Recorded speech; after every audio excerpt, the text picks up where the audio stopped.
Hello everyone and welcome on back. So in this video, we're going to be going into the mechanisms of ventilation. And when I say ventilation, I mean breathing. How do you inhale and how do you exhale? There's a lot going on in that little process. And we got to talk about a little bit about the pressure relationships in the lungs because it's all pressure based. There's laws of gases that gases follow in order for breathing to work. And of course, there are some muscles in play. So we're going to look at the mechanisms of inspiration, which is breathing in, and expiration, which is breathing out in terms of the pressure gradients are moving down. And then we're going to look at some terms we use to describe ventilation, so the respiratory volume and capacities for diagnostic tools. All right, so here, first talking about those pressure relationships. So here we have a nice set of lungs. Now, when you are looking at this, you have first up the atmosphere. That's what's around you. That's the pressure of the atmosphere, or what we abbreviate as P atmosphere. Then you have the pressure inside your lungs.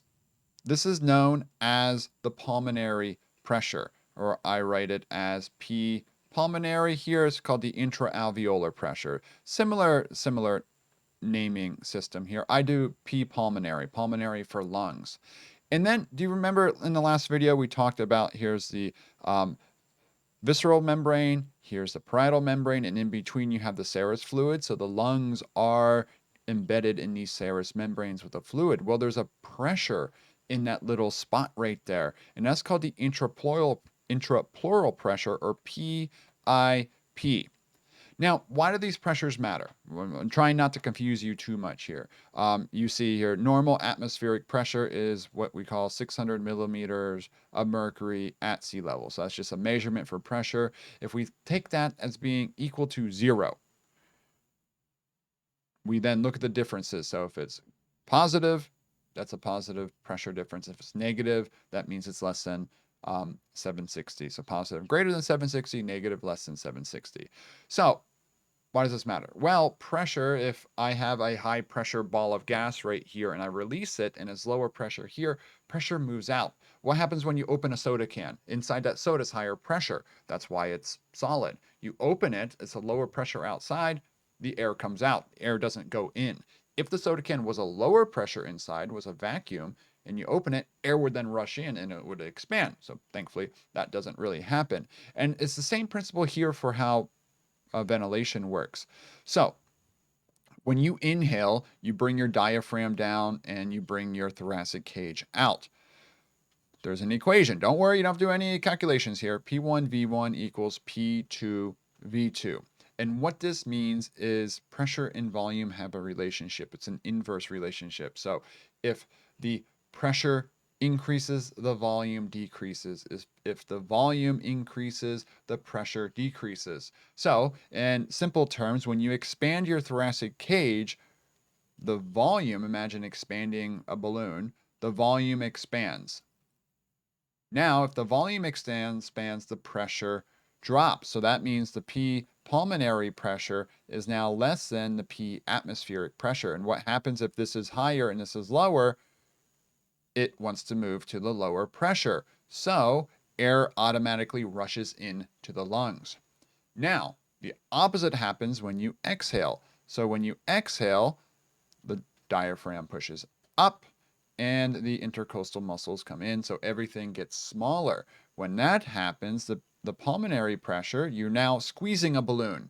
The pressure increases, so that pulmonary pressure is now greater than the atmospheric pressure, so air then flows out of the lungs and it leaves the system. So it's all just a pressure difference, and that's why I'm talking about this here, because it just, boom, goes like that. Now, I mentioned this intrapleural pressure. This is important because it helps keep the lungs inflated. If you see here, there's this thing called the transpulmonary pressure. That's talking about the pressure difference between the intrapleural pressure and the pulmonary pressure.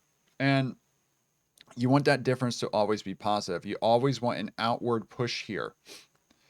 If there's ever an inward push from the intrapleural pressure, and this number is equal to 0, or well, equal to or less than 0. So equal to or less than 0, then, well, that's greater than, sorry. equal to or less than 0, then you get lung collapse. So that causes too much pressure pushing down here, and the lungs collapse. Now, one lung could collapse and the other won't, so they are independent of each other. So any fluid coming out here, any you know cuts that come into that membrane, then you have the atmospheric pressure now equal to that intrapleural pressure, and that intrapleural pressure being equal to that means it now is equal to the pulmonary pressure, and that leads to atelectasis or pneumothorax or lung collapse. So you can seal that and then reinflate the lungs eventually, so it can be fixed. So I know that was a lot right there. Apologies for that. But we need to know that for how inhalation and exhalation, or inspiration, expiration work.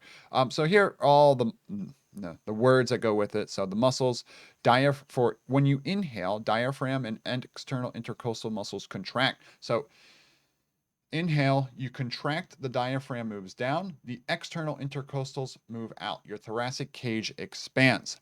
So when your thoracic cage expands, you are increasing the volume, you decrease the pressure, so air rushes into the lungs. Now you relax the diaphragm and you relax the external intercostals.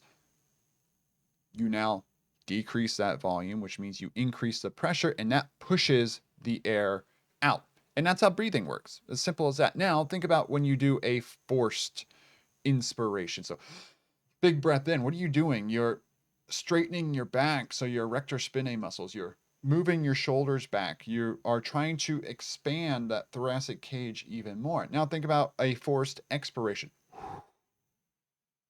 You're hunching over. You're using your abdominal muscles a little bit more. You're bringing your shoulders over. So, and you're even recruiting your internal intercostals to really squeeze that thoracic cage to get as much air as you can out. So if you hear the term force inspiration or force expiration, it's where you're using extra muscles in the process to either force air in or force it out.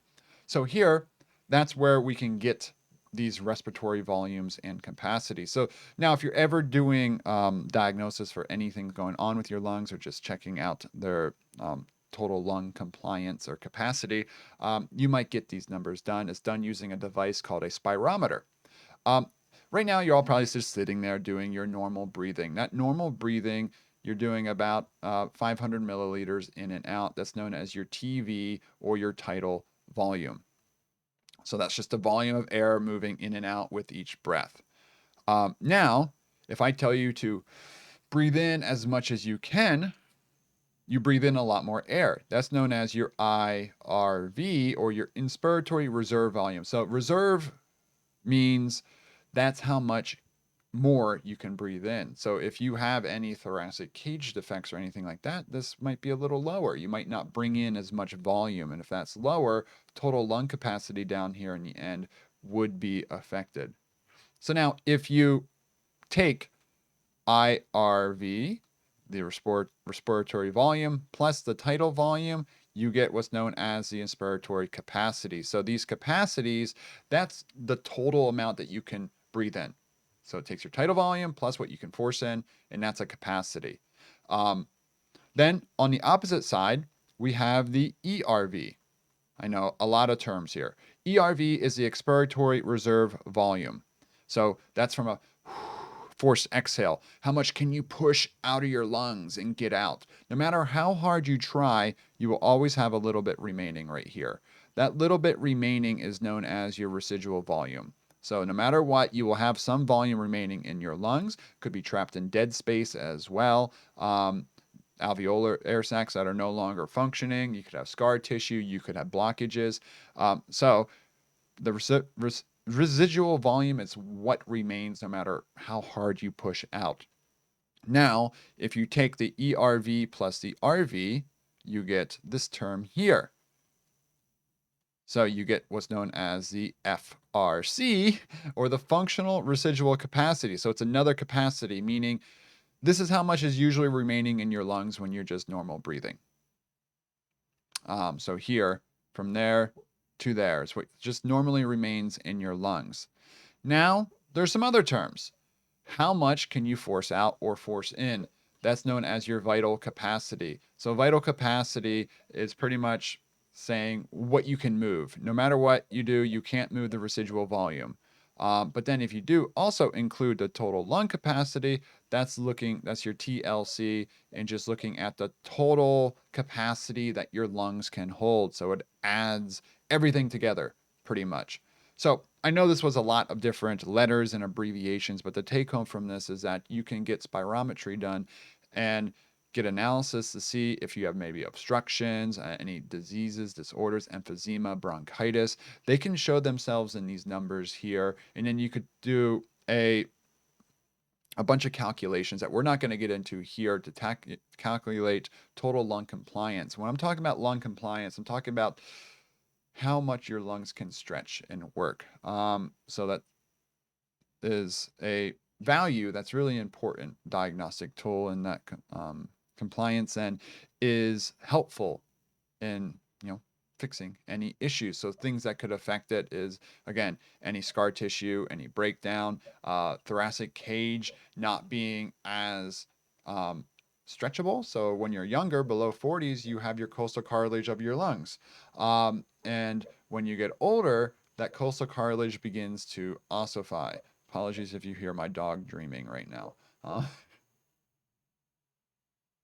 Oh, no, not when I get quiet, of course. But you're able to expand that more when you're younger, and when you're older, it's more hard. So you can't expand it as much. But that's all I have for this video. So I know it was more than enough to go over, but I just want to keep these videos short. So here, this is how the pressures involved in airflow, and then how inhalation and exhalation, or inspiration, expiration work. In the next video, we're going to be going into how you regulate breathing. You can force yourself to breathe fast. Your breathing also automatically regulates itself when you get up and go for a run. Um, why, when you hold your breath, do you all of a sudden get forced to breathe and you can't hold your breath? You can't use your cortex and brain and hold your breath till you pass out, for the most part. So we'll talk about those things, and also how we transport gases in the body. So we got to get oxygen to our tissues, and we got to get CO2 from our tissues back out. So that's what we're going to go into next. Hope you enjoyed this little video, and I'll see you all next time. Bye-bye.